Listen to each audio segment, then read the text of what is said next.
വാരണാസി ട്രിപ്പിൽ second day ട്രെയിനിൽ നിന്ന് എന്തൊക്കെ ഫുഡ് കഴിച്ചു നോക്കാം.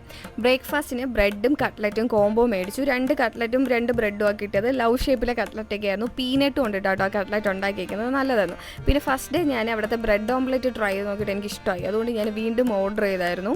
നല്ല ബട്ടറൊക്കെ തേച്ചിട്ടുള്ള ബ്രെഡായിരുന്നു, സോഫ്റ്റ് ആയിട്ടുള്ളത്. പിന്നെ ഉച്ചയ്ക്ക് ഫുഡ് ഓൺ ട്രാക്ക് എന്ന് പറയുന്ന ആപ്പിൽ നിന്ന് ഹൈദരാബാദി ചിക്കൻ ബിരിയാണി ഓർഡർ ചെയ്തു. നല്ല ചിക്കൻ ബിരിയാണി ആയിരുന്നു കേട്ടോ, നല്ല ഒതൻറ്റിക് ആയിട്ടുള്ള ടേസ്റ്റ് തന്നെ കിട്ടി. പിന്നെ അതിൻ്റെ സാലഡിന് അത് ഉപ്പ് കുറവായിരുന്നു, പക്ഷേ സെപ്പറേറ്റ് ഉപ്പുള്ള കാരണം നമുക്ക് അഡ്ജസ്റ്റ് ചെയ്തിടാം. എനിക്ക് കണ്ട ചിക്കൻ്റെ കാലൊക്കെയാണ് കിട്ടിയത്, നല്ല ടേസ്റ്റ് ഉണ്ടായിരുന്നു കേട്ടോ. പിന്നെ കുറച്ച് കഴിഞ്ഞപ്പോഴത്തേനും ചായയും ബജ്ജിയും മേടിച്ചു. മുളക് ബജ്ജിയാണ് അത്. നമ്മുടെ നാട്ടിൽ കിട്ടുന്ന അത്രയ്ക്ക് ഇങ്ങോട്ട് ഒത്തില്ല, എന്നാലും കുഴപ്പമില്ല. ട്രെയിനിൽ ഇത്രയൊക്കെ പ്രതീക്ഷിച്ചാൽ മതിയല്ലോ.